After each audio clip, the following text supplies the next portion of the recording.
but at the end of the day, we don't know exactly what another animal wants, but we do know what we would want and how we would like to be treated. And so that's just kind of where that empathy would come from is, hey, would you want to be in this situation? No, then why would you put this animal or this other living being in this situation?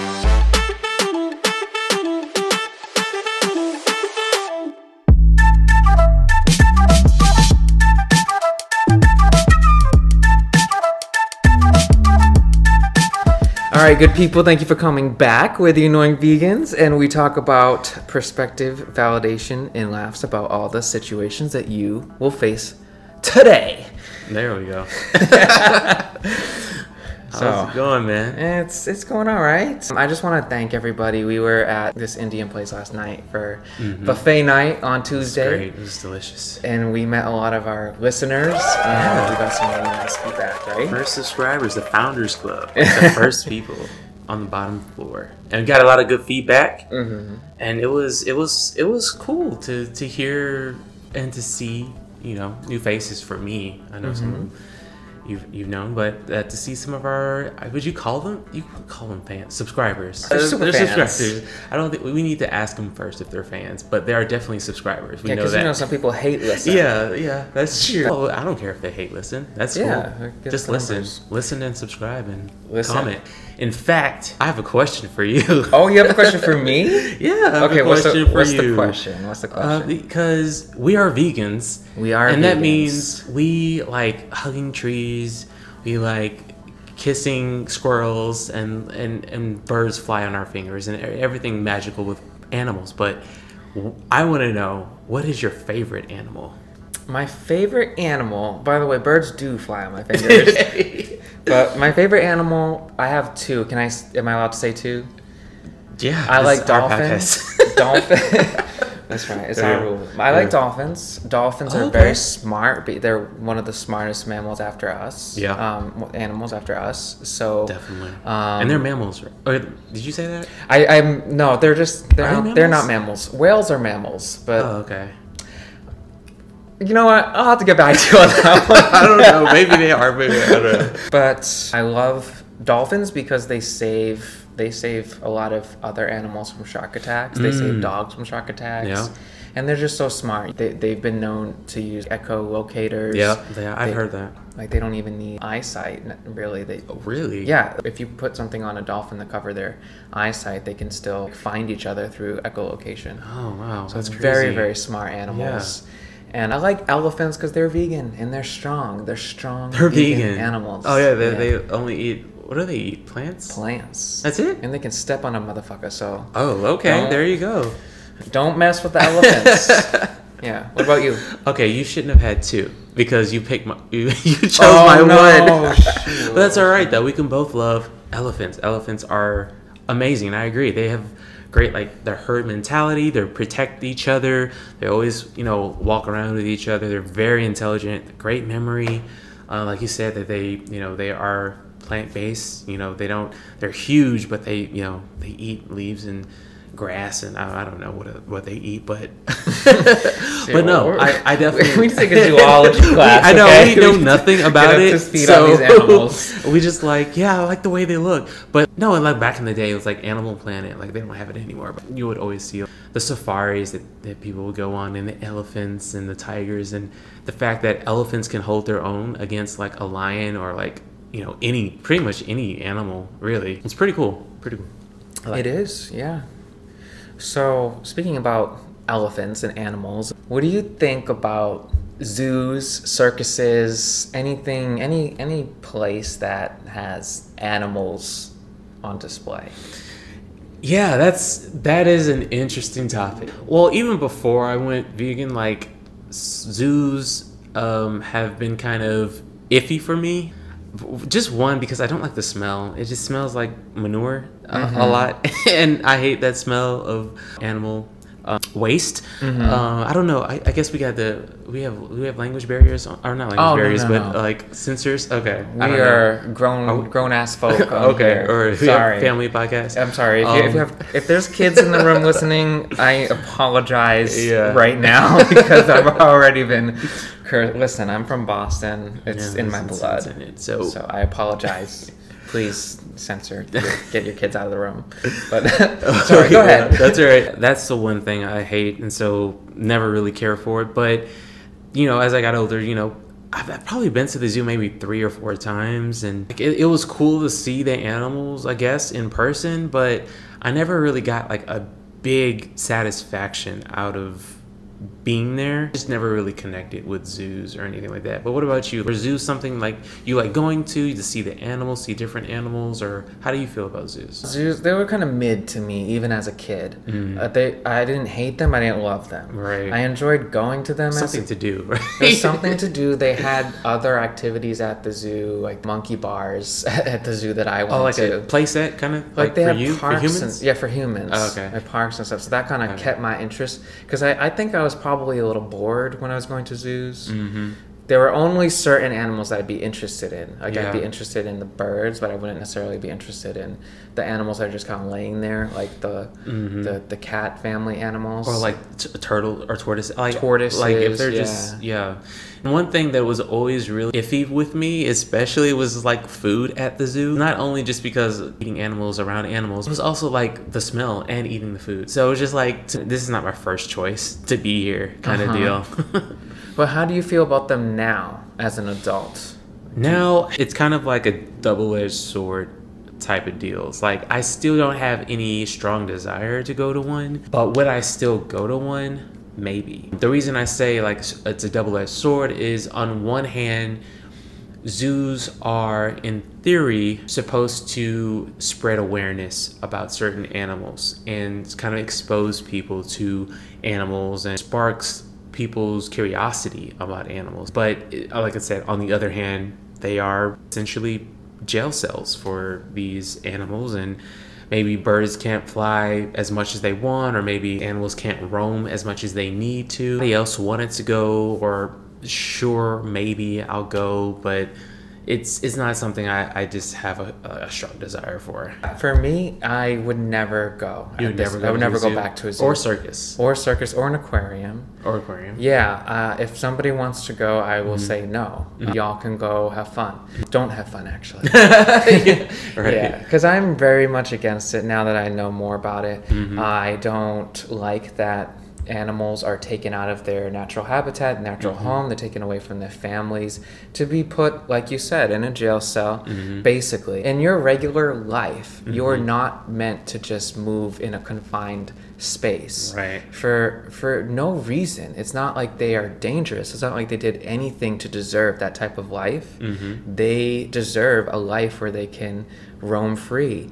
And it's really disturbing to me how, for whales in particular, and like fish in particular, I feel like those are some of the smallest environments when they're put in tanks, because whales are meant, I think, to travel like 13,000 miles a day or a year or something. That's crazy. I have to double check that research. Yes. I will put the exact number. Is not on point today, I know. but we love them. I was fighting with somebody on Instagram about this the other day, and I Googled. Sorry for the tapping. Listen, I fought somebody on Instagram about this the other day, and I Googled it because I wanted to get my facts straight. About whales? About whales, yeah. Okay. So I wanted to make sure I had the correct number. But I had the correct number because I had my research in front of my face. Okay. I don't have it in front of my face right now. Yeah. But anyways, what we were arguing about is that there was some post that I saw. I think it was about just like them being trained for some kind of act. So then someone else commented and said, "How do you know that they mind? Like you can't prove that it bothers them." Right. And then I replied and said, "How do you know that they don't mind? Like if you can assume that they don't mind, then you can assume that they mind." Right. At the same time. If your validation for putting somebody in a captive environment is that you have no proof that they mind, then you need to use that same justification on the other side too. Right. And I even said it's the same thing for a person. Right. But the burden of proof shouldn't be on jailing. It should be on the person who wants to, like, what is the justification of putting them in that situation, rather than actually Oh no, they don't mind at all. Like, and obviously whales, they're intelligent too as well. I mean, they're not just like roaming around aimlessly and stuff like that. So I've seen some stories about, you know, whales being a little bit more protective about their territory in certain parts of the ocean because of a lot of heavy fishing. It's happening, I think it's somewhere in the Pacific, where just whales are starting to attack the boats like together, just because they're being encroached on. So it's like, you can say, oh, they don't mind being in a big tank, but they don't want us in their environment. So why would they want to be in our contained environment, right? Yeah, and I feel like it shouldn't be a hard assumption to make that a living thing wouldn't want to be in a confined space. I feel like it's a fairer assumption to make that they would want to be roaming free. Yeah. You don't need somebody to tell you that they want to be free in order to assume that they would want to be free. Yeah. Why does somebody have to tell you that they want to be free? Like, why would you assume that? Because there's some humans that can't talk, maybe, or, you know, babies, for instance. Right. Like, just because they can't give you the exact word, you can safely assume that somebody would want to. Right. And that comes down to I don't know if it's empathy or sympathy, but I think it's empathy of just like putting yourself in their situation, understanding like how you would feel.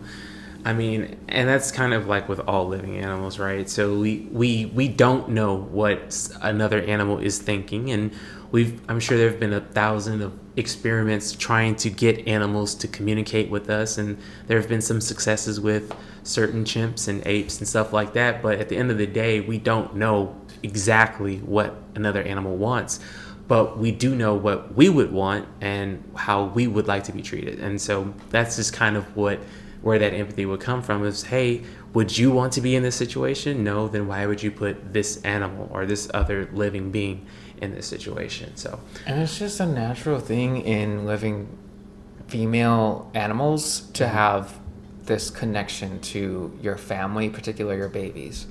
So if you're separating families, you're separating babies from their mother, and I'm not just talking about for dairy, but for this too, to be put on display, like, you're gonna have to separate a family. You don't really even need to prove through scientific experiment necessarily. Like, we know that that's a natural thing. Yeah. Like, you can't have birth. Like, when you have birth, like, a mother is naturally connected to their child. So yeah, I think most of that really is just exploitation, right? If you know that this animal can make you money and you can just cage it up and not have to worry about or think about it that much. I mean, a lot of people will place money more higher than morals, their morals or what they think. So I think that's another part of it as well. But one thing I did want to touch on as well is the circuses, because I've actually never been to a circus, but I've seen where there are animals in circuses.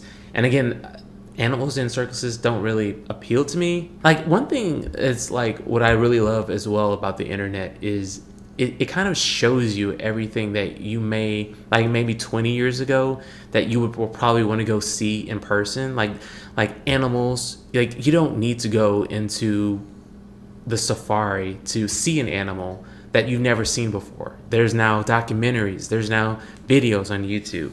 And like with circuses, like I've seen circus acts as well with animals, and I've seen it on YouTube, and it just doesn't rile up anything in me to make me go see it. But one thing I do like about the circus videos I watched, or at least the circus videos I've started to come across, is when the animals fight back. And so, like, I don't like it to get too gory or whatever. But it's kind of fun to see, like, hey, you know what? You're whipping me. Oh, you think I'm just gonna take it? No, I'll turn on you. And I'm hoping. I don't see too many like circuses nowadays here in America with animals. I think that's starting to go away a little bit, even though like I think they still happen, but I think now it's all about acrobats and stuff. But anyway, it's just fun for me to see where animals kind of fight back against humans when they are in captivity, or they're just being mistreated or being abused. So I like to see that too. So rodeos is another thing. Oh, rodeos, big in Texas, right? Big in Texas, and the bulls fight back, but that is an unfortunate situation because they end up killing the bulls at the end? I think so. You're talking about bullfighting though. You're talking about yeah. Rodeos is kind of when they ride it, right? Oh, or, okay. or they rope it. So they don't kill them in rodeos? They only kill them in bullfighting?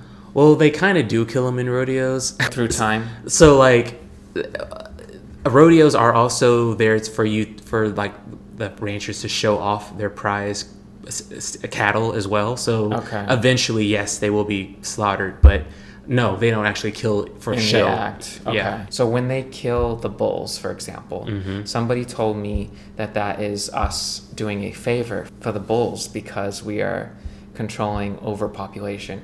And of course, like, my initial response is we're overpopulated in the human as humans, right? So I could say the same thing about your child. I'm not going to say it, but I mean, bulls, from my understanding, and I can be completely wrong, there aren't any, like, again, I don't know, wild bulls. Like, I feel like most bulls are in captivity, or like they belong to someone, or, you know. So as far as overpopulation, I think we are the ones making them populated. Like, we are breeding them. So if you want to control overpopulation, then you can kind of start from the beginning rather than just ending them. So as far as that, I don't understand how that would work at all. I understand the point. If they're overpopulated and there's not enough resources for them, then I understand the point. But I wouldn't solve that solution by killing them all off. And at the end of the day, if they're in the wild, then they know how to survive for themselves. Right. Right there, that's the instinct. Yeah. Unless they're, like, terrorizing people, or they're terrorizing other animals, or whatever it may be, then I mean, yeah. But if they're just out and wild, then I don't see the point. But again, I'm a city boy, so I don't know. I'm not in the country. One alternative, though, like, I know you said documentaries is a good thing, but if people actually nowadays want to see the actual animals, I have a friend that does scuba diving, and he was telling me, you know, that's a really good way to see the sea life, is like you're going to their territory, and they don't care about us. They don't care about you. They're not gonna go attack you. Like, they're they're curious about humans, but they don't know about us. Right. But, like, they're not gonna pay any, like, they're gonna look at us and then they're gonna go on about their own life, okay? We taste nasty to sharks, okay? You're not gonna get eaten by a shark. Okay. We taste disgusting. The only time you'll get eaten by a shark is if they think you're another fish. Don't go out there flapping. Alex doesn't know how to swim, not to put you out there, but to put you out there. You just really did. Just push me out into the pool. But you are gonna take swimming lessons? I am. Yes? I plan on taking swimming lessons this summer, and I plan on knowing how to swim. That way I don't get eaten by sharks. Awesome. Yeah, I wouldn't enjoy that. But you have anything else to say? No, I think that's it. I mean, we covered the zoos and circus. I think we're kind of in agreement where you more so than myself as far as being against zoos and circuses, and I completely understand the foundation of the zoos and kind of how they were started was to promote conservation. But I think it's almost like museums in a way. Like, when you grow up, you think, oh, they're preserving this artifact, and they're showing it to me. Then you start to realize, wait, no, I think they stole those pieces from places, and they're claiming it as their own, and they're selling it in their own way, and so you're profiting off of it. Exactly. So messed up. Right. So we can do a whole other episode about museums. But just one other thing I don't want to forget too is horse-drawn carriages. It's like starting to, like, in the springtime here. I mean, the horse shit. Like, that is why I don't like. Literally, I don't like being around animals. Is because they smell. It has to go somewhere. They're not only certain animal. Only one animal, from my understanding, can be fully. Okay, never mind. I'm not. No, what animal? No. So I'm saying like pets. Obviously, cats go in the litter boxes. Dogs, you can take them out, and they go where they go. All these other animals, they're just gonna go anywhere, and that is disgusting to me as far as the waste. So that's why I don't like being around animals. I don't want to ride an animal. I don't want to touch an animal. To be honest with you, I'd rather animals stay away from me, and I'm sure they want me to stay away from them as well. So unless they come up to me, and that would be scary to me. Oh, I saw that horse checking you out, Alex. Oh my goodness, no. But they don't want to be pulling our fat asses around the street. Oh yeah. Okay. So they really don't. And the blinders and those bits they put in their mouths too. It's like it's in the hot Texas. Oh, well, yeah. That's another topic. It is. All right, folks. Well, please feel free to weigh in. Tell us how you feel about zoos, aquariums, and you know, the like, rodeos, horse-drawn carriages, bullfighting. I'm sure a lot of our audience is probably in agreement, but I know that there's a lot of people who, whether you're vegan or not, but if you are into the vegan scene, it's not necessarily for the animals that you're doing it. It's more for health reasons or environmental reasons or whatever it is. So I know there's certain people that might, you know, disagree with what we were saying. And even though I'm passionate about the topic, I welcome the discussion. So feel free to even disagree with what we were saying. Yeah, absolutely. And I know there's been some like discussion as well, like on like, can you be a vegan horse rider, or can you be vegan, you know, something that works with animals? And so there's definitely a lot of different ways we can kind of look at this, and so we definitely want everyone's feedback on kind of what they think on this as well. Yeah, and I'll get the actual numbers and I'll correct myself if I was wrong about any. Who cares? They don't care. If you care about the facts, Google it. It's fine. They're gonna go in. No, I'm just kidding. Thank you for listening. Please like, subscribe, give us a rating, and we will catch you all on the next one. Peace.